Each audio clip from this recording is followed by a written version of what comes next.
नमस्कार, ताल ठोक के देख रहे हैं आप। मैं हूं आपके साथ रोहित सरदाना और मुद्दा आज ये कि क्या मुस्लिम महिलाओं के अधिकारों के खिलाफ मौलाना सबसे बड़ा दुष्प्रचार कर रहे हैं। 3 तलाक के मुद्दे पर सुप्रीम कोर्ट में all India Muslim personal law board ने कहा कि निकाह, हलाला, बहुविवाह न्यायिक दायरे से बाहर है क्योंकि ये कुरान के आधार पर है, इसलिए संविधान में दी गई गारंटी के मुताबिक इस पर संविधान के प्रावधान तय नहीं हो सकते। बोर्ड के मुताबिक 3 तलाक का मुद्दा मुस्लिम पर्सनल लॉ में आता है, इसलिए मूलभूत अधिकारों में यह नहीं आ सकता। सवाल है कि क्या खुदा का खौफ दिखाकर मुस्लिम महिलाओं को 3 तलाक के दायरे में रखने की कोशिश की जा रही है। मुस्लिम पर्सनल लॉ बोर्ड दलील दे रहा है कि कई अन्य देशों की तरह अगर 3 तलाक खत्म किया गया तो यह भारत के लोकतंत्र को नष्ट करेगा और इससे इस्लाम को मानने वालों के साथ नाइंसाफी होगी। हमारा सवाल है कि जब कुरान एक है तो कानून अलग अलग कैसे हो सकता है। सवाल यह भी कि मुस्लिम महिलाओं को आजादी देने से लोकतंत्र खतरे में कैसे आ जाएगा। वैसे तो सुप्रीम कोर्ट 3 तलाक की संवैधानिक वैधता पर सुनवाई कर रहा है, लेकिन कई बार देश की अदालतों ने मुस्लिम महिलाओं के अधिकारों की पैरवी की है। क्या मौलाना अल्लाह, कुरान और इस्लाम की बात करके सिर्फ महिलाओं से ब्लैकमेलिंग जारी रखना चाहते हैं? अगर 3 तलाक खत्म हुआ तो क्या मौलाना की दुकान बंद हो जाएगी, इसलिए इसे जारी रखने की दलील दी जा रही है? और सवाल यह भी कि कोई मजहब औरतों पर जुल्म करना कैसे सिखा सकता है। ऐसे में 3 तलाक के मुद्दे पर क्या all India Muslim personal law board और उससे सहमति रखने वाले लोग महिलाओं के साथ ज्यादती नहीं कर रहे? ताल ठोक के आज की बहस इन्हीं सवालों पर।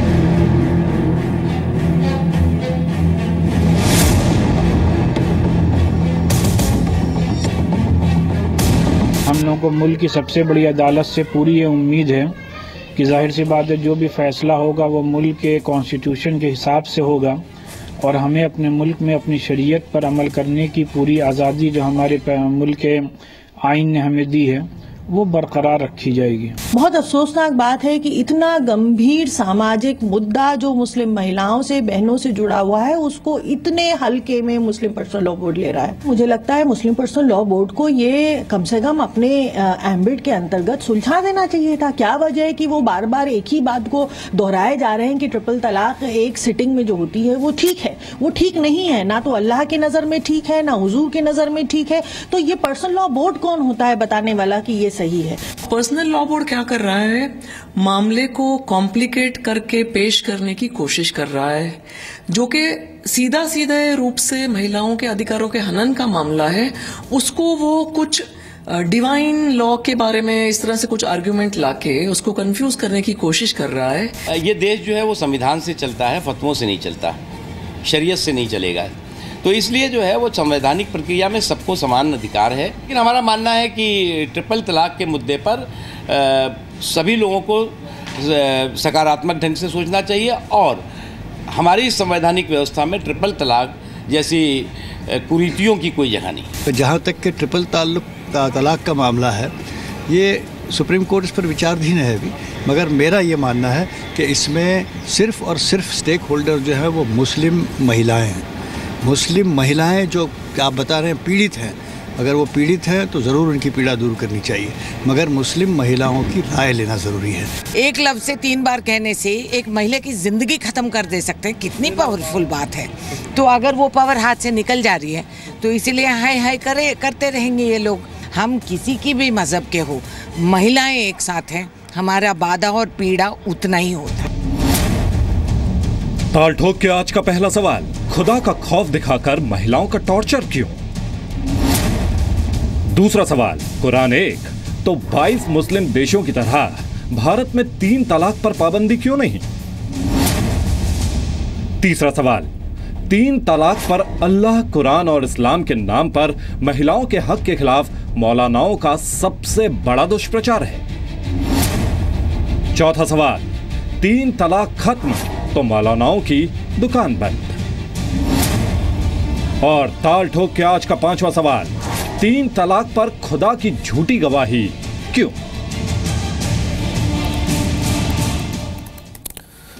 तो आपको बताएंगे ताल ठोक के आज हमारे साथ कौन कौन से खास मेहमान इस चर्चा में शामिल हो रहे हैं, लेकिन उससे पहले all India Muslim personal law board के सदस्य और वरिष्ठ वकील अहमद सैयद की दलील भी आपको सुनवा देते हैं।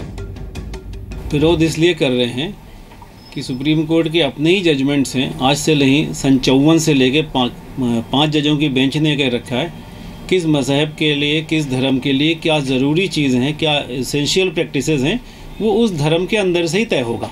उसमें किसी बाहरी अथॉरिटी को, ना तो कोर्ट को, ना किसी और को ये हक है कि उसमें सजेस्ट करे कि तुम ये मानो या नहीं मानो, या हम या अपने धर्म पे ऐसे चलो। ये सुप्रीम कोर्ट ने तय कर रखा, 5 जजों की बेंच ने, सन 54 से लेके आज तक चला आ रहा है। अगर ऐसे बीच बीच में डिमांड उठती रहेंगी तो ये 1400 साल पहले आएगा, तो हमारे मत के हिसाब से जब तक दुनिया रहेगी जब तक ये चलेगा। तो इसलिए इसको वक्त बे वक्त from time to time change नहीं कर सकते। कानून बनाए गए हैं 1937 में, 1939 में, और उसमें भी ये लिखा है कि मुसलमान लोग अपने मजहबी मामलात में या फला मामलात में अपने धर्म के अनुसार गवर्न किए जाएंगे। हाँ, अगर कोई कानून का सही पालन नहीं करता, इसका मतलब वो जो आदमी है वो गिल्टी है, ना कि कानून ख़राब है। जी, तो सुना आपने वकील साहब को। अब आपको बताते हैं हमारे साथ आज मेहमान कौन कौन है। शाजिया इल्मी हमारे साथ हैं, बीजेपी की नेता हैं, टीवी जर्नलिस्ट रह चुकी हैं। हमारे साथ ताहिरा हसन है जो उपाध्यक्ष हैं AIPWA की, सामाजिक कार्यकर्ता हैं, all India progressive women association की नेशनल वाइस प्रेसिडेंट हैं। हमारे साथ मौलाना अब्दुल रहमान आबिद होंगे जो कि इस्लामिक स्कॉलर हैं, ऑल इंडिया राब्ता काउंसिल के महासचिव हैं, दारुल उलूम देवबंद के ओल्ड बॉयज़ एसोसिएशन के सलाहकार बोर्ड में। मुफ्ती एजाज अरशद कासमी हमारे साथ हैं, वो सदस्य हैं all India Muslim personal law board के, और दिल्ली वक्फ बोर्ड के भी वो सदस्य हैं। डॉक्टर जीनत शौकत अली हमारे साथ हैं, डायरेक्टर जनरल हैं विजडम फाउंडेशन इस्लामिक स्टडीज़ की, प्रोफेसर हैं विजडम फाउंडेशन की डायरेक्टर जनरल उनके साथ साथ, और इस्लाम में शादी और तलाक पर ख़ासतौर पर उन्होंने PhD किया है। आप सबका स्वागत है आज ताल ठोक के कार्यक्रम में। सबसे पहले तो ताहिरा हसन, मैं आपसे पूछना चाहता हूं, जो दलील मुस्लिम पर्सनल लॉ बोर्ड की तरफ से दी गई है 3 तलाक के पक्ष में कि इससे इस्लाम खत्म हो जाएगा, 1400 साल पुराना जो धर्म चल रहा है उस पर आफत आ जाएगी, आप इससे कितनी सहमत हैं? नहीं, बिल्कुल नहीं। पहली बात तो मैं ये कहूँगी कि ये अन इस्लामिक नहीं है ये, बल्कि जो बात मुस्लिम पर्सनल लॉ बोर्ड कह रहा है, मैं उनसे बहुत हम्बल रिक्वेस्ट कर रही हूँ। कई बार मैंने किया, ये कोई आज की लड़ाई नहीं है, हम 10-15 साल से लड़ रहे हैं इसके लिए, और हम बार बार कहते हैं कि भाई ये कुरान में नहीं दिया है। कुरान में आप सूरह अहज़ाब खोलिए, उसकी आप 28वीं आयत पढ़िए, आप सूरह निसा की 20वीं आयत पढ़िए, मैं बहुत जिम्मेदारी से कह रही हूँ, सूरह बकरा की आप पढ़िए 228वीं आयत पढ़िए। इन किसी आयत में कहीं जिक्र नहीं है कि 3 तलाक एक साथ दे दिया जाए। देखिए, मैं हम मौलाना साहब लोग भी बैठे हैं, जिम्मेदार लोग, नमाज का तरीका कुरान ने नहीं बताया है, नमाज का तरीका हमारे रसूल ने बताया, लेकिन तलाक का तरीका कुरान ने बताया है। तो ये जो मुस्लिम पर्सनल लॉ बोर्ड है, वो 3 तलाक एक साथ जो कुरान में नहीं, उसको हटाने में क्या परेशानी है? ये हमारी औरतों पे एक तलवार लटकी हुई है उनके सर के ऊपर। और मैं कहती हूँ 1% भी, बहस करते हैं कि साहब नहीं ज्यादा है, मैं कहती हूँ 1% भी हमारी बहन, हमारी बेटी अगर इससे परेशान है और ये कुरान में नहीं है, अन इस्लामिक है, ये बाबरिक है, ये अन कुरानिक है, तो इसको हटा दीजिए ना। जो कुरान में तरीका है उसमें आ जाइए, तो इसमें क्या परेशानी है? मैं ये जानना चाहती हूँ। मुस्लिम पर्सनल लॉ बोर्ड के लोग हों तो ये बताएं, बड़ी हम्बल रिक्वेस्ट है मेरी उनसे कि ऐसा क्यों कर रहे हैं आप, क्यों इस तरह का पैदा कर रहे हैं फसाद? इसमें औरतों के मसले पे आप पूरी तरह से शरिया की दुहाई देने लगते हैं। मैं बार बार कहती हूँ जब चोरी करते हैं तो उसमें भी शरिया लगाइए ना, हाथ का। ठीक ताहिरा जी, 1.5 मिनट का समय रहता है पहले सवाल के जवाब में। 1.5 मिनट पूरा होने के बाद आवाज खुद ब खुद बंद हो जाती है। अगले सवाल के लिए जब मैं आपके पास आऊंगा तब तक सबके सवाल हो चुके होंगे, एक बजर हट जाएगा, तब आप विस्तार से अपनी बात कहिएगा। लेकिन मुफ्ती एजाज कासमी साहब, उन्होंने आपसे सीधा सवाल पूछा है कि बताएं ना, महिलाओं के लिए और पुरुषों के लिए अलग अलग क्यों व्यवस्थाएं रखना चाहते हैं? देखिए, सबसे पहले तो मैं ये कहना चाहूँगा कि जिस तरीके से आप लोग मीडिया के ज़रिए से उलमा के ख़िलाफ़ और मुस्लिम पर्सनल लॉ के ख़िलाफ़ कन्फ्यूज़न फैला रहे हैं और दुष्प्रचार कर रहे हैं, ये इसकी किसी भी तौर पर हौसला अफजाई नहीं की जा सकती। मुस्लिम पर्सनल लॉ ने क्या कहा है उसको भी आपको जो है थोड़ा सीरियसली, संजीदगी से देना चाहिए, आप पॉजिटिवली उसको देखना चाहिए। बिल्कुल उसके ख़िलाफ़ कि मौलाना की दुकान बंद हो जाएगी या पर्सनल लॉ की दुकान बंद हो जाएगी। मुस्लिम पर्सनल लॉ बोर्ड एक NGO है, कब उसने क्या डंडा मार के किसी को कहा कि तुम हमें मानो? उसका अपना एक स्टैंड है, एक राय है, वो इस्लामिक जो रूल है उसका एक्सप्लेन करते हैं कि ये है, ये पर्सनल लॉ है। अब उस पर जिसको मानना है माने, जिसको ना मानना है ना माने। अब उसके लिए कि किसी की दुकान बंद हो जाएगी या पर्सनल लॉ ने ये कहा, पर्सनल लॉ ने वो कहा। मुस्लिम पर्सनल लॉ में देश भर के जो टॉप लेवल के इस्लामिक स्कॉलर्स हैं वो लोग हैं, सब लोग मिल करके सर जोड़ के बैठते हैं और वो पूरी तरह से समझते हैं कि क्या चीज़ जो है कुरान में है और क्या चीज़ कुरान में नहीं है। शरीयत सिर्फ कुरान से कंप्लीट नहीं होती बल्कि हदीस से भी कंप्लीट होती है। जैसा कि मोहतरमा ने कहा कि कुरान में जो है नमाज का जिक्र नहीं है, हदीस से आया है, और इसका जो है कुरान में नमाज का जिक्र कुरान में भी है और हदीस में भी है, तलाक का जिक्र कुरान में भी है और हदीस में भी है, और ख़ुद कुरान में भी 3 जगह मतलब 3 तलाक का जिक्र है। लेकिन 3 तलाक के वैलिड होने पर कि 3 तलाक एक साथ देना चाहिए या नहीं देना चाहिए, तो उसको सारी दुनिया ये लोग कंडम करते हैं और कहते हैं कि ये गलत है, इसको नहीं देना चाहिए, ये समाजी एक तरह से ये बुराई है। अब इस बुराई की रोकथाम के लिए हमें कौन सा स्टेप लेना चाहिए, क्या कदम उठाना चाहिए, उसमें आप मीडिया वाले भी सहयोग करें और सब लोग बैठे कि 3 तलाक की रोकथाम कैसे हो सकती है। उसको रोकने के लिए हम भी कहते हैं कि बिल्कुल रुकना चाहिए, ये एक समाजी बुराई है, गलत तरीके से। सर, आप टीवी पे कहते हैं ना, कोर्ट में नहीं कहते। समय हो गया 1.5 मिनट का पूरा, मैं वापस आता हूं आपके पास। फैसले टीवी पर नहीं होते सर, फैसले अदालतों में होते हैं। अदालतों में आपका स्टैंड कुछ और होता है, यहां टीवी की बहस में आपका स्टैंड कुछ और हो जाता है। डॉक्टर जीनत चौकत वो कह रहे हैं कि मुस्लिम पर्सनल लॉ बोर्ड में बड़े बड़े स्कॉलर सिर जोड़ के बैठते हैं, तब एक राय बनती है, और वो राय ये बनती है कि औरतों को तलाक का अधिकार नहीं मिल जाना चाहिए क्योंकि इनमें अकल नहीं होती, क्योंकि ये फैसले नहीं ले सकती। अगर ये राय बनती है तो फिर ऐसी राय से तो ना राय होना ही अच्छा है। आपने बिल्कुल सही फरमाया। ये जो कह रहे हैं वो कुरान में हरगिज़ नहीं है, और हदीसों में जो सही हदीसें हैं वो भी हरगिज़ नहीं है। अगर आप हदीसों को भी लेंगे, कुरान में तो है ही है, लेकिन जब ये हदीस भी आप देखेंगे तो जब रुकाना ने अपनी बीवी को 3 तलाक दिया तो रसूल सल्लल्लाहु अलैहि वसल्लम, हमारे प्रॉफिट जो बहुत जेंटल थे, वो नाराज़ होकर खड़े हो गए, उनका चेहरा सुर्ख हो गया और वो कहने लगे कि क्या तुम ऐसी इस हरकत करेंगे मेरी ज़िंदगी में जब तक मैं जिंदा हूँ। तो ये अप्रूवल बिल्कुल ना कुरान में सैंक्शन है ना हदीस में सैंक्शन है। जहाँ 3 तलाक का मामला है जनाब, ये समझना ज़रूरी है, दिस इज़ 3 तलाक अपनी ज़िंदगी में, अपनी पूरी ज़िंदगी में। अगर आप देखेंगे तो एक जनाब थे रुकाना बिन अपने यजीद, उन्होंने अपनी वाइफ को पहला तलाक दिया जब वो रसूल के ज़माने में थे, फिर उनसे दूसरा निकाह किया, फिर तलाक दिया हज़रत अबू बकर के ज़माने में, और फिर तलाक दिया उनको हज़रत उमर के ज़माने में। तो 3 तलाक यानी कि अपनी पूरी ज़िंदगी में वो 3 तलाक होती है। एक सिटिंग में जो तलाक तलाक तलाक कह दिए, ये बिल्कुल कुरान के ख़िलाफ़ है, रसूल के ख़िलाफ़ है। जो रसूल ने लेडीज़ वुमेन को पोजीशन दिया है इस्लाम में बुलंद, उसके ख़िलाफ़ है। मुस्लिम पर्सनल लॉ बोर्ड जो करने जा रही है, उनको अपने सीने पे हाथ रखना चाहिए कि उन्होंने भी ये कहा है कि ट्रिपल तलाक जो है वो तलाक बिदअत है। तलाक बिदअत का मतलब ये है कि इनोवेशन, हेरेटिकल, और उन लोग ने ये कहा है। जीनत जी, आवाज़ कट गई आपकी क्योंकि 1.5 मिनट हो गया। मैं वापस आऊँगा आपके पास अगले सवाल में, तब आप इस बात को पूरा कर सकती हैं। शाजिया, जब इस तरह की दलीलें होंगी तो ये सवाल तो उठेगा ना कि किसी को दुकान बंद होने का खतरा है, इसलिए वो ऐसी दलीलें लेके जाता है। अगर वो टीवी पे ये कह सकता है कि नहीं 3 तलाक के हक में नहीं है, तो अदालत में क्यों नहीं कह सकता?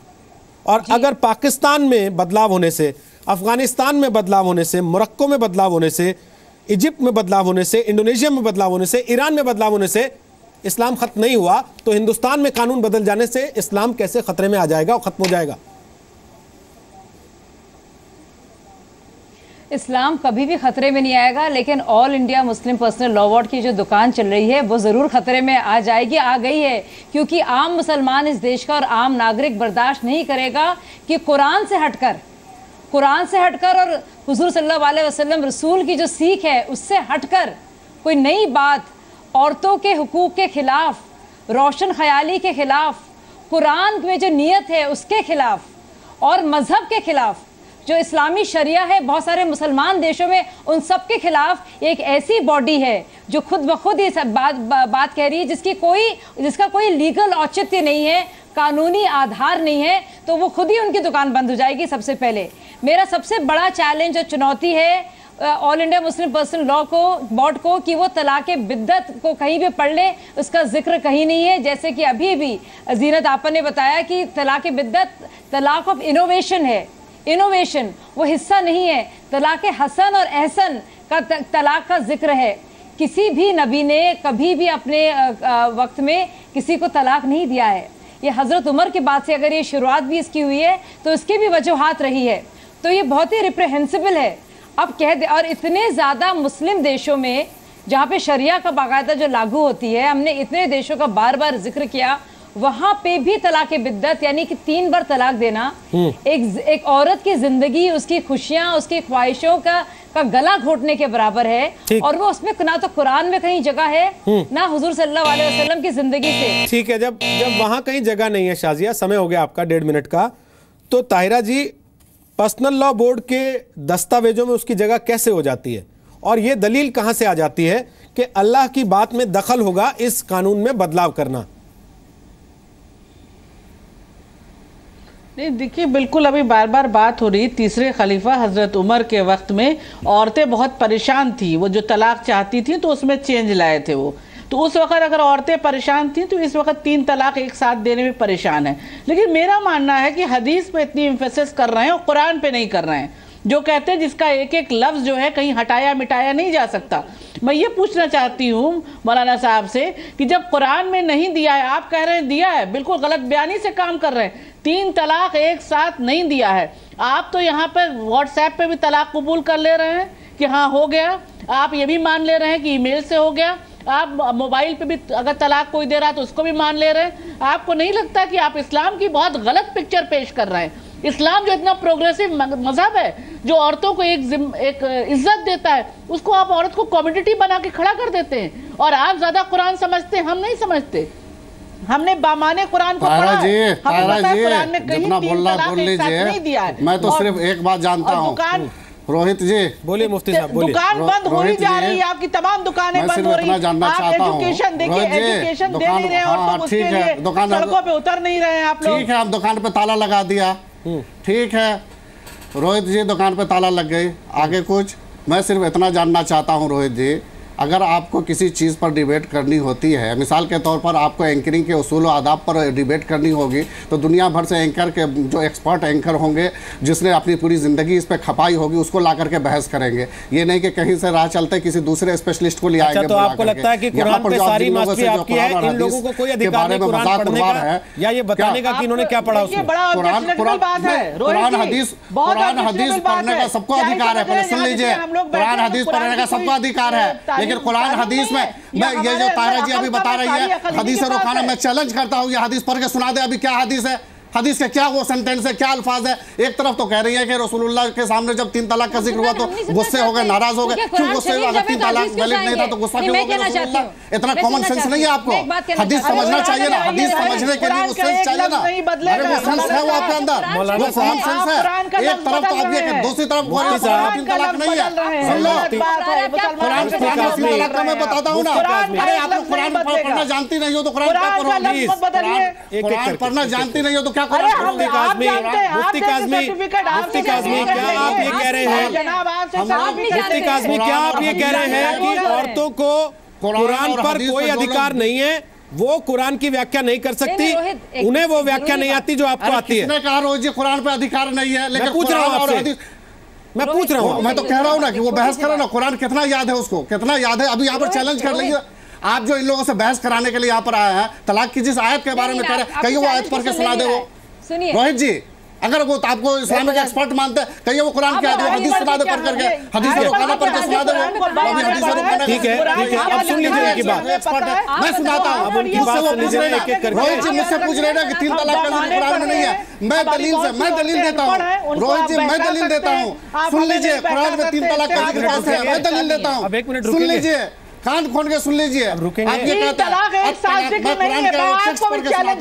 चूंकि मैंने 20 साल कुरान और हदीस में गुजारा है, मैंने 20 साल कुरान और हदीस पे मेहनत की है। आप लोगों ने 20 मिनट में कुरान मैंने 20 साल कुरान और हदीस पे मेहनत की है। मुफ्ती साहब, आपने हो सकता है 40 साल भी की हो, लेकिन सुन लीजिए ना, अब सुन लीजिए, आयत 3 तलाक मुझे जवाब दीजिए। उन्होंने आपसे कोई सबूत नहीं मांगा, उन्होंने आपसे कोई सबूत नहीं मांगा, आप क्यों सबूत पेश करने में जुटे हुए हैं?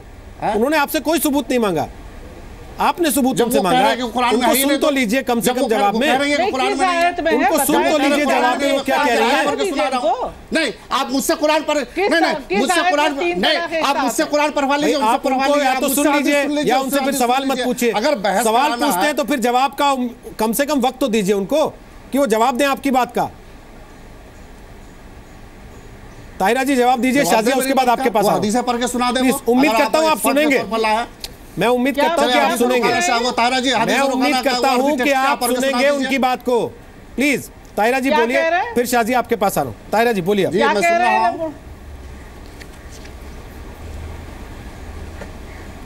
क्या बोल रहे, क्या पूछ रहे हैं ये? हेलो, कह रहे हैं कि आप कोई ऐसी हदीस सुना सकती हैं, कैसी ऐसी आयत सुना सकती हैं जिससे आप ये साबित कर सकें जो बातें आपने कही हैं। मैंने आपको बताया तो सूरह निसा की 20वीं आयत मुझे नहीं याद है। मैंने कहा मैंने कुरान को बड़े अच्छी तरह बाबाने पढ़ा है। आयत पढ़ के सुनाइए, आयत पढ़ के सुनाइए, सूरह बकरा की आयत पढ़ के सुनाइए, आयत पढ़ के सुनाइए। आप मेरे एग्जामिनर हैं, आप मेरा आयत पढ़ के सुनाइए। आपने पढ़ी है, आप कोई आयत बता दीजिए। मैं 3 आयतें बता रही हूँ जिसमें कहीं जिक्र नहीं है। आप भटकाव में मत ले जाइए। आप आयतें पढ़िए, आप आयतें पढ़ के याद करते हैं, आपका हिसाब है, मेरा ये काम नहीं है। लेकिन मैं अपने कुरान को याद करते तो मुझे राइट है ना। आप लोग एक अदालती मसले को, ज्यादा महिलाएं प्लीज प्लीज एक मिनट रुक जाइए। मेरे साथ एक नए मेहमान आ गए, मौलाना अब्दुल रहमान आबिद, 3 तलाक इस्लामिक स्कॉलर है। उस आयत का, उस सूरे का नाम बता दीजिए मौलाना साहब। हाजी साहब, आपको महिलाओं की तरफ से ये पसंद नहीं है, प्लीज मुफ्ती साहब आपको महिलाओं की तरफ से ये पसंद नहीं है कि दलील दी जाए। मैं पुरुष स्कॉलर को भी लेके आया हूँ, उनको तो सुन लीजिए कम से कम। अगर आपको लगता है कि महिलाएं अथॉरिटी नहीं है कुरान पर, तो पुरुष को तो सुन लीजिए कम से कम, अपने साथ के दूसरे। नहीं, महिलाएं बिल्कुल बहुत अकलमंद है, इनसे वो एक बार कह दें अपनी बात, महिलाएं अथॉरिटी नहीं है, वो कम से कम एक बार अपनी बात कह ले। मौलाना अब्दुल रहमान आबिद साहब, मैं आपसे एक चीज पूछना चाहता हूँ। मौलाना साहब, अभी जो बहस हो रही है, मसला केवल ये है कि जी जब पाकिस्तान में कानून में बदलाव होने से इस्लाम पर कोई आंच नहीं आई, अफगानिस्तान में नहीं आई, मोरक्को में नहीं आई, इंडोनेशिया में नहीं आई, इजिप्ट में नहीं आई, ईरान में नहीं आई, तो हिंदुस्तान में मुस्लिम पर्सनल लॉ बोर्ड को ये क्यों कहना पड़ता है कि अगर 3 तलाक के साथ कोई छेड़छाड़ की गई तो वो इस्लाम के साथ छेड़छाड़ होगी, इस्लाम पर हमला होगा, इस्लाम खतरे में आ जाएगा? रोहित सरदाना जी, सबसे पहले तो मैं ये बात बहुत सफाई के साथ कहना चाहता हूँ कि देखिए, पाकिस्तान, ईरान, अफ़गानिस्तान, मोरक्को या कोई भी दुनिया का मुल्क, हम मुसलमानों के लिए कोई दलील नहीं है, कोई कानून नहीं है, कोई हुज्जत नहीं है। हमारे लिए जो हुज्जत है वो अल्लाह का नबी सल्लल्लाहु अलैहि वसल्लम हैं। आप सल्लल्लाहु अलैहि वसल्लम ने जो हमें कुरान के मानी समझाए हैं, हम वही माना तस्लीम करेंगे, दुनिया लाख कुछ भी कहती रहे। आप सल्लल्लाहु अलैहि वसल्लम ने अपनी ज़िंदगी में कम से कम 4 फैसले ऐसे किए हैं कि जब आदमी ने एक साथ 3 तलाक दे दी तो आपने उनको डांटा भी, बहुत डांटा, बहुत गुस्सा भी हुए, लेकिन 3 तलाक को नाफिज कर दिया, यानी मियाँ बीवी को अलग कर दिया, उन पर लागू कर दी 3 तलाक। एक नहीं, ऐसे 3 किस्से हैं, 3 वाक़यात मेरे सामने। मैं ये कागज़ मैं आपको दिखा सकता हूँ, अगर आपके कैमरे पर आपने कह दिया, हमने मान लिया, बैठा हुआ हूँ। हमें सबूत नहीं चाहिए आपने, जब हम आपको अथॉरिटी मानते हैं इसलिए आपको बुलाते हैं। जब आप सल्लल्लाहु अलैहि वसल्लम ने 4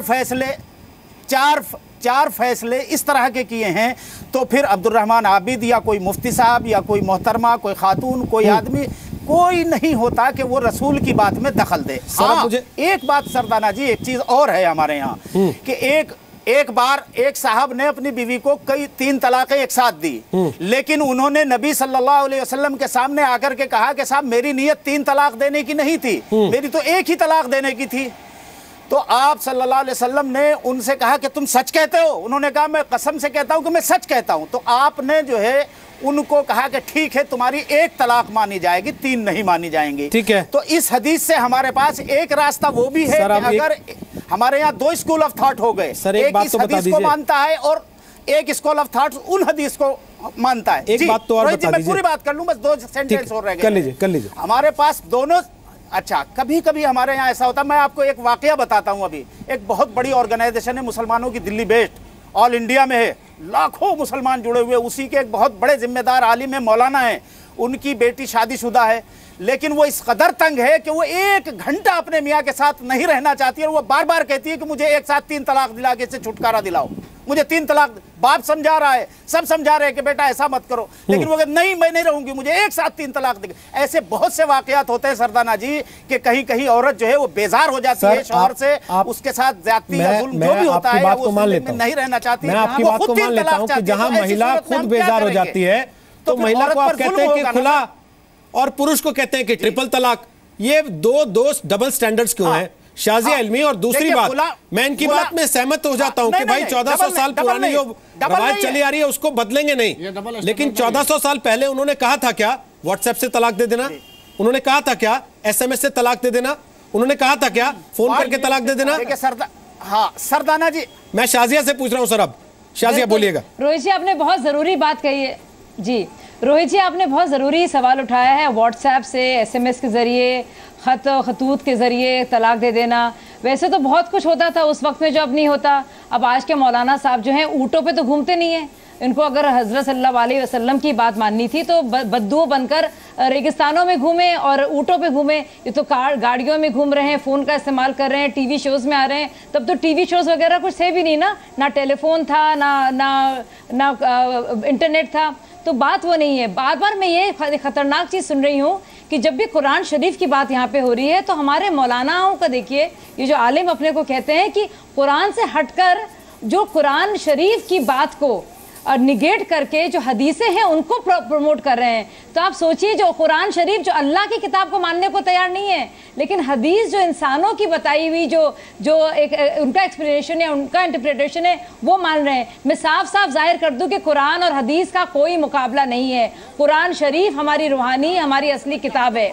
कुरान शरीफ में तलाक बिद्दत का कहीं भी जिक्र नहीं है। मैं दोनों मौलानाओं को चुनौती देती हूँ, कोई भी आयत वहां से पढ़कर तलाक बिद्दत की जो है वो सुना दे। रोहित जी वो जरूरी बात है, सारा आर्गुमेंट रोहित जी मुझे बोलने दीजिए, जरूरी बात है। ठीक है रोहित जी मैं सारी रोहित जी क्लियर करने के लिए शाजिया उनके हिसाब से क्लियर कर दीजिए। जीनत जी आ रहा हूं उनके बाद आपके पास। रोहित जी मुझे बोलने दीजिए। हाँ बोलिए शाजिया जी, कुरान की आयत क्लियर कीजिए ना, जैसे मौलाना ने क्लियर किया अभी अब्दुल रहमान साहब ने, ये भी क्लियर करे ना। ये आप क्लियर कीजिए, आप कह रहे हैं आप भी एक मौलाना की बेटी है, आपके मौलाना भी इसी पर आएंगे। पूछ रहे हैं हम बोलने तो दीजिए, आप भी एक मौलवी की बेटी है, मुझको बोलना जरूरी है। ठीक है, सुनिए जीनत जी को सुन लीजिए एक बार। शाजिया रोहित जी, शाजिया जीनत जी कुछ ऐड कर रही है, एक बार जीनत जी को सुन लीजिए। रोहित जी, मौलाना साहब आ रहा हूँ। जीनत जी पर मुझे खत्म नहीं, मैंने अपनी बात खत्म नहीं की, मैंने इनको रोक दिया है क्योंकि घबरा गए हैं, क्योंकि जानते नहीं है कि कुरान शरीफ में ऐसी कोई आयत नहीं। ठीक है जीनत जी बोलिए। मैं आपको ये बताने जा रही हूँ, मुफ्ती साहब सुन लीजिए ना उनको एक बार, बोलिए जीनत जी। देखिए ये जो हदीसें पेश किए हैं, मैं जानना चाहती हूँ, हदीसें बहुत मुख्तलिफ किस्म की है। एक हदीस है जिसको कहते हैं मुतवातिर, जो 100% राइट है। एक हदीस है जो सही है, वो 90% राइट है। एक हदीस है हसन है, वो 75% राइट है। एक हदीस है जो ज़ईफ़ है, जो 50% राइट है। एक हदीस है जो मकरू, मौजू और मरदूद है, वो खाली 25% राइट है। ये कौन सी हदीस को कोट कर रहे हैं? सबसे पहले ये बात है कि जो जिम्मेदारी जो अल्लाह को हाजिर नाजिर जान के बात करता है, वो बिल्कुल हवा में से तीर मत छोड़िए, हवा में तीर मत। हदीस मुतवातिर अबू हनीफा ने सिर्फ 17 मानी थी, आप कितने मानते हो? अबू हनीफा के हिदाया में ये लिखा हुआ है, ये मेरी मुंह की बात नहीं, आप जरा पढ़िए हिदाया को। किसने कह दिया हदीस मुतवातिर से जो चीज साबित होती है वो ये बताओगे? इतना अगर मालूम है तो आपको पता है कि हदीस मुतवातिर से साबित होने वाले का हुक्म क्या होता है? हदीस मुतवातिर से साबित होना, हदीस मुतवातिर से क्या साबित होता है मालूम है? मालूम है हदीस मुतवातिर से क्या साबित होता है मालूम है?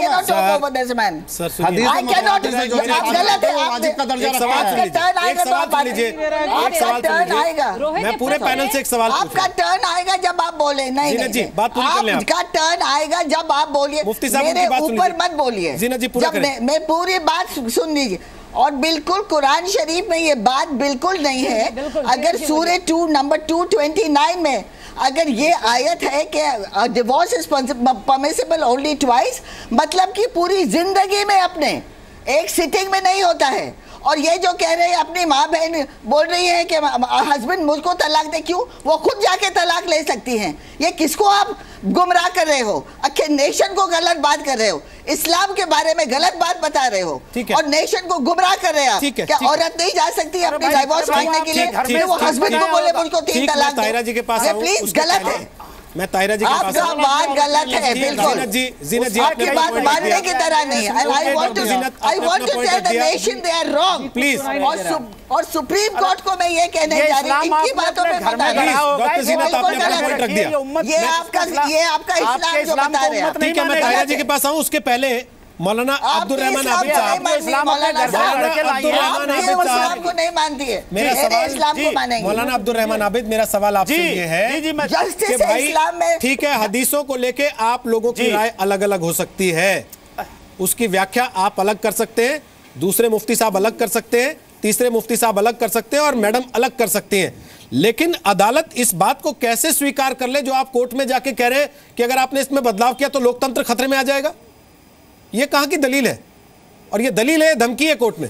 रोहित सरदाना जी, मैं नहीं पहले सुनिए मेरी बात को, आप इतना एग्रेसिव ना हुई। मैं आपको एक बात ये कहना चाह रहा हूँ कि जहाँ से मेरी बात छूटी थी ना, वो आधा जवाब रह गया। मैं कह रहा हूँ, आपने व्हाट्सएप का जिक्र किया, फ़ोन का किया, SMS का किया। मैं आपसे बहुत सफाई के साथ ये बात कहना चाहता हूँ कि शरीयत इस्लामी ऐसे किसी तलाक़ को एक्सेप्ट नहीं करती जिसमें यह शक हो कि ये तलाक़ उसके शौहर ने दी है या उसके टेलीफोन से किसी और ने मोबाइल से लिख के भेज दिया। आप कोई आदमी तो अभी तक आपने क्यों नहीं निकाला?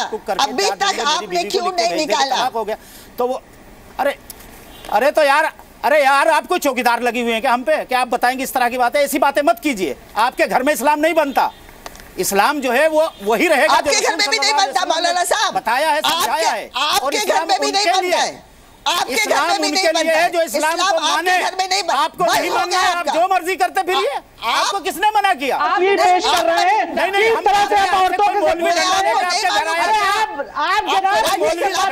आपके घर आया, आप जनाब इस्लाम को पहुंचाएंगे, वो इस्लाम को आप ले जाएंगे। आप लोग इस्लाम की गलत पिक्चर पेश करते हैं। जमहूरियत है, आपकी दुकानें बंद होना जरूरी थी, इसलिए हुई। इस्लाम के नाम पे इसलिए हुई। आपके बताए और आप क्या बताएंगे? पहले नमाज पढ़ते थे जब पेड़ का साया बनाया जाता था कि पेड़ का साया यहाँ तक आएगा तब मगरिब है। अरे आपसे ज्यादा आप घड़ी देख के पढ़ते हैं नमाज में ना, अब व्हाट्सएप पे भी हो जा रहा है सब ताहिरा जी और डॉक्टर जीनत, ताहिरा जी और डॉक्टर जीनत, पहले बात करना सिखाइए। ये कोई तरीका नहीं है कि वो बताएंगे। ताहिरा जी और डॉक्टर, ये कोई तरीका नहीं है कि महिलाओं से ऐसे बोला जाए। मैं रिक्वेस्ट कर रहा हूँ आपसे, मौलाना साहब, आपको अपना कैरेक्टर, मौलाना साहब, आप किसी के कैरेक्टर पर उंगली ऐसे नहीं उठा सकते, इस बात का ध्यान रखें प्लीज। आप अगर ये दलील देना चाहते हैं कि क्यों व्हाट्सएप से और SMS से तलाक जायज है, आप दलील दीजिए, बेशक दीजिए, हम भी समझना चाहते हैं इस बात को, लेकिन आप किसी दूसरे मेहमान पर ऐसे उंगली नहीं उठाएंगे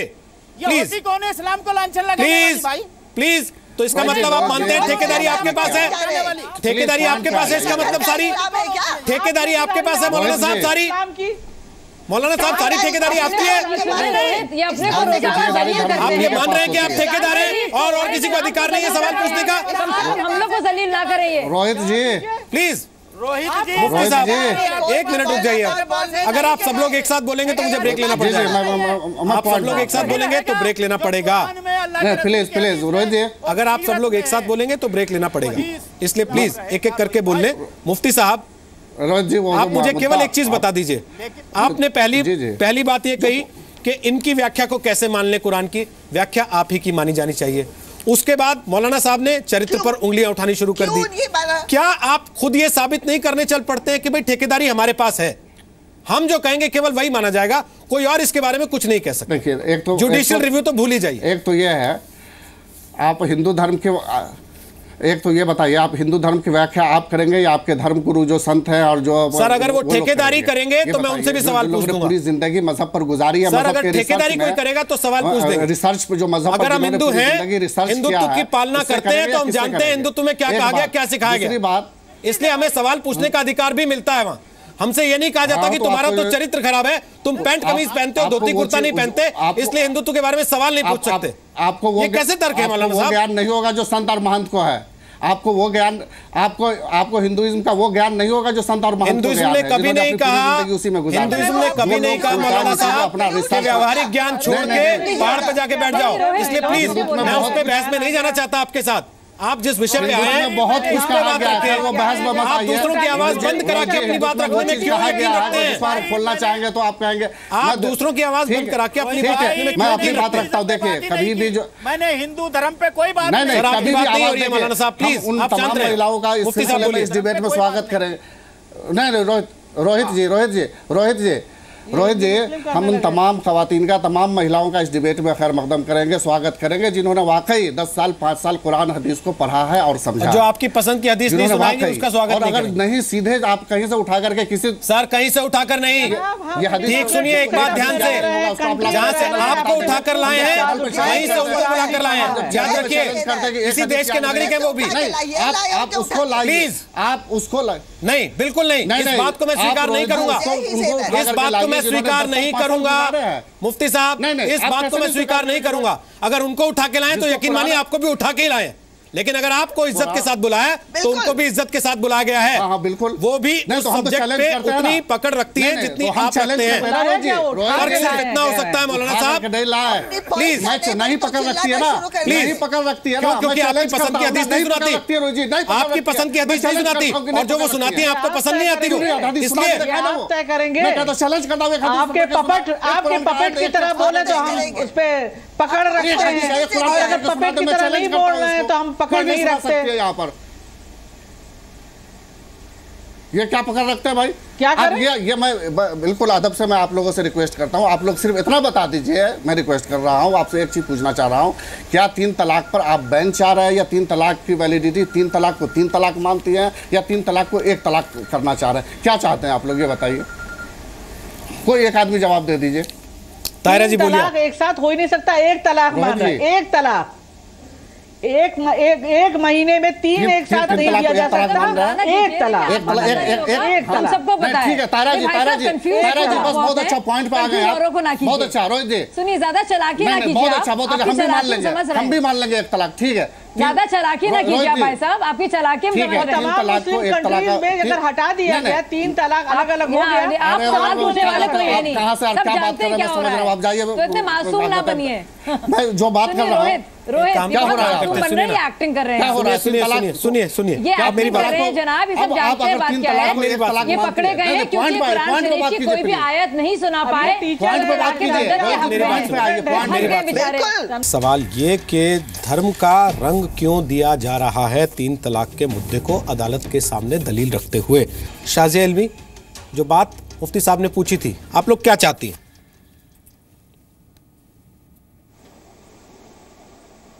शाज़िया मेरी आवाज आ रही है आप तक? जी आ रही है। क्या चाहती हैं आप लोग? जी सबसे पहले तो हम ये बताना चाहते हैं, एक बहुत ही खतरनाक चीज़ हो रही है कि कुरान शरीफ को, जो हमारी रूहानी किताब है, उसका मुकाबला हदीस से किया जा रहा है। हम बजाय ये मौलवी साहब हमें चुनौती दे, हम उनको चुनौती दे रहे हैं कि कुरान शरीफ की कोई भी आयत पढ़ के सुना दे जिसमें तलाक़ बिद्दत को जस्टिफाई किया गया है। अब क्योंकि ये जस्टिफाई नहीं है, जस्टिफाइबल नहीं है और कुरान शरीफ में इसका जिक्र नहीं है, ये दांव पेच अलग अलग तरीके से इस्तेमाल कर रहे हैं। एक बहुत ही ख़राब जो रिवायत हो गई है ट्रिपल तलाक की, यानी कि तलाक तलाक तलाक फ़ौरन से झटके से कह देना, एक औरत की ज़िंदगी और उसकी खुशियों को घोट देना, तो ये हम अलाउ नहीं करेंगे। ट्रिपल तलाक जो है पूरी तरह से अनसंवैधानिक है, संविधान के खिलाफ है और कुरान शरीफ के भी खिलाफ है। और हम चाहते, और ये मौलाना चैलेंज करता हूं कि आप कुरान की वो आयत पढ़ के सुना दे जिसमें 3 तलाक वैलिड नहीं है। आप कुरान की वो आयत पढ़ के सुना दो जिसमें लिखा हुआ कि 3 तलाक वैलिड नहीं है, सुना दो आप। मैं चैलेंज है नहीं, ऐसी कोई है ही नहीं, ऐसी कोई आयत है नहीं जिसमें तलाक बिद्दत, तलाक बिद्दत का मतलब ये बिद्दत है। ना आप अरबी जानते हैं, ना हम अरबी जानते हैं, ना आप अरबी जानते हैं, आप नहीं जानते हैं, आप नहीं जानते हैं। क्यों नहीं, हम है नहीं तो है, तो हम कैसे बोलेंगे? मैं जानता हूं, अरबी जानता हूं। तलाक बिद्दत इनोवेशन है, करती हो, तलाक हसन और तलाक हसन है, आप नहीं जानते अरबी, हम सब कुरान शरीफ पढ़े हुए तर्जुमे के साथ पढ़े हुए। आप जैसे हदीस को नहीं मान रही हो, आप ये कहती हो कि हम हदीस को नहीं मानते हैं, कुरान को मानते हैं। आप जब हदीसी को नहीं मानते सिरे से, हम नहीं मानते कुरान शरीफ साहब, जब आप जब हदीसी को नहीं मानते, जब तलाक कुरान शरीफ के आ गया, क्या हदीस की कोई वैल्यू है? आप कुरान शरीफ को नहीं मानते, आप कुरान शरीफ को मानते हैं, आप क्या कुरान शरीफ को मानते हैं? नहीं, आप कुरान शरीफ को मानते हैं नहीं, आप पहले बताइए कुरान शरीफ को मानते हैं कि नहीं? आप नहीं मानते, आप हदीस का क्यों बात कर रहे हैं? फिर हदीस की क्यों बात कर रहे हैं? फिर आप हदीस की बात क्यों कर रहे हैं? कुरान शरीफ है, जब सूरज है, जब आफताब है, जिसमें लिखा हुआ है लालटेन का जिक्र करेंगे भाई साहब, समझ में नहीं आ रहा है। आप क्यों कुरान शरीफ के खिलाफ बोल रहे हैं? मैं आपको कुरान शरीफ के खिलाफ नहीं बोल रही हूं, आपको समझ में आएगा ही नहीं। आप बता दीजिए ना, आपको कुरान और हदीस और शरीयत से कभी आपका ताल्लुक रहा? आपका है ही नहीं, आपके पास जस्टिफिकेशन ही नहीं भाई साहब, कुरान शरीफ में है ही नहीं। हाँ, मैं बता रहा हूँ, सुन लो, मैं बता रहा हूँ। अरे मैं तो पूरा कुरान शरीफ अभी पढ़ के सुना दूंगा, आपको आगे नहीं आती है। अरे सुनो ना मेरी बात तो सुन लो। ब्लफ जो है, आप एक्सपोज हो गए। क्या फंसेगा? अब तो सुनो तो सुनो। कुरान शरीफ की कोई आइडिया नहीं है, ना ही आप जानते हैं। तलाक की वो आयत 100 साल भी पढ़ लेना भाई साहब, जीरो आपकी नॉलेज रहेगी। वो सुन लो, आप जानते नहीं है। तलाको मर्रतान फइंसाकुम बिमारूफिन झूठ ना बोलिए भाई साहब, कुरान शरीफ में तलाक के बिद्दत का जिक्र नहीं है। तलाक के दुनिया के सामने मैं कुरान पेश कर रहा हूं, सुन लीजिए। अरे शाजिया शर्म करो यार, शर्म करो। उसमें बेतुकी बहस करती जा रही हो। मैं दुनिया के सामने मैं कुरान पेश कर रहा हूं और आप कर रहे हो। शाजिया फिर गुमराह कर रहे हैं। मैं जब कुरान पढ़ के आप पढ़ के सुना दो, जो सुना रहे हैं एक आयत पढ़ के सुना दो ना। शाजिया वो जो सुना रहे हैं एक आयत पढ़ के सुना दो। आप एक्सपोज शरीयत पर बहस करने आई हो, शरीयत के बारे में अल्फाबेट भी जानती हो? शरीयत के अलिफ बा नहीं जानती, अल्फाबेट नहीं शरीयत का जानती हो। मुफ्ती साहब बोलने चले जा रहे हैं, डिबेट में आते हैं, मेहमानों से तलाक का सुना रहा हूँ। आपका पर्सनल लॉ बोर्ड अदालत में जाता है तो अदालत में कहते हैं आपको अलिफ बे नहीं आता शरीयत का। प्लीज सर, कम से कम इस बात का तो लिहाज करना चाहिए कम से कम। मैं तो चैलेंज करता हूँ, कहाँ आता है इसको? प्लीज मैं चैलेंज करता हूँ। जी मैं ज़बानी जमा खर्च नहीं कर रहा हूँ साहब, ठीक है चैलेंज कर रहे हैं भाई, ठीक है आप ज़बानी जमा खर्च नहीं कर रहे हैं, लेकिन मैं वापस अपने बेसिक सवाल पे आ रहा हूँ। ताहिरा हसन के पास आ रहा हूँ, बाकी सबकी आवाज बंद है। ताहिरा हसन मुझे केवल 40 सेकंड में बता दीजिए। मौलाना साहब, ताहिरा हसन मुझे केवल 40 सेकंड में बता दीजिए। ताहिरा हसन, एक मिनट। ताहिरा हसन, आप अगर कोई आयत सुनाएंगे भी तो जो दर्शक आपके सुन रहे हैं, देख रहे हैं, जरूरी नहीं है कि उनको समझ में आएगा, और यह भी जरूरी नहीं है कि उसका मतलब जो आप बताएंगी वही मुफ्ती साहब को पसंद आएगा। दिक्कत तो यहां आ जाती है। मेरा सवाल कुछ और है। मेरा सवाल यह है कि भाई ये ऐसी क्या चीज है जिसको आप जुडिशियल रिव्यू से साफ साफ बाहर रखना चाहते हैं और किस दिशा में ले जाना चाहते हैं, यह साबित करवा के कि इसको जुडिशियल रिव्यू के परव्यू में नहीं लिया जा सकता। जी बहुत, वही मैंने कहा कि ये गलत भ्रम पैदा कर रहे हैं। ये कुरान में नहीं है। मैंने आयतों के नाम, सूरे के नाम दे दिए, उसको पढ़ें, इस पे डिबेट करें। तब अगर सब सूरे सब लोग हम लोग लेके आए, माने के साथ पढ़ें, ये अरबी पढ़ें, हम क्या समझेंगे? ये क्या जरूरी नहीं कि अरबी हमने पढ़ी, हम अरबी समझ रहे हैं मौलाना साहब, लेकिन माने पढ़िए उन तीनों आयतों में। तीनों जो मैंने नाम लिए हैं, सूरह अहज़ाब, सूरह निस्वा, सूरह बकरा, या जो सूरह उनकी आयतें, ये तो बता दीजिए ना कि कहाँ ये मना किया गया कि 3 तलाक वैलिड नहीं है, ये तो बता दीजिए ना। बराए करम सुनिए, पहले बात सुनिए। बराए करम आप फंस गए, बात सुनिए। अगर आप शरिया की बात कर रहे हैं, कुरान में नहीं दिया है, कुरान में नहीं दिया है, आप साबित कर दीजिए। तीनों आयतों के नाम बता दो ना, वो कौन सा टेक्स्ट है? नहीं दिया है, वो टेक्स्ट कौन सा है? आप गलत बयानी से, नेशनल चैनल पे गलत बयानी से बात कर रहे हैं। अब मुझे कहना है जो इस्लाम के आपको चैलेंज करना चाहिए। मैं टेक्स्ट पढ़ के सुना रहा हूं। मैं एक बात आपको टेक्स्ट पढ़ के सुना रहा हूं। कुरान में 3 तलाक का जिक्र है। हम नहीं सुनना चाह रहे हैं ना, हम कुरान शरीफ पे यकीन करते हैं। आप खुद पढ़िए, सुनिए। चलो मैं समझ गया कि आप मुफ्ती साहब हिंदी में सुना देंगे। मुसलमान का मुफ्ती साहब हिंदी में सुना देंगे। कुरान सीख लेता है। मुफ्ती साहब हिंदी में सुना देंगे। होता है तो 5 साल की उम्र में कुरान पढ़ना। मुफ्ती साहब हिंदी में सुना देंगे। ये बताइए शरिया लेना है। ठीक है, अब आप लोग निजी आरोप प्रत्यारोप पे जा रहे हैं। मुझे लगता है कि बहस धीरे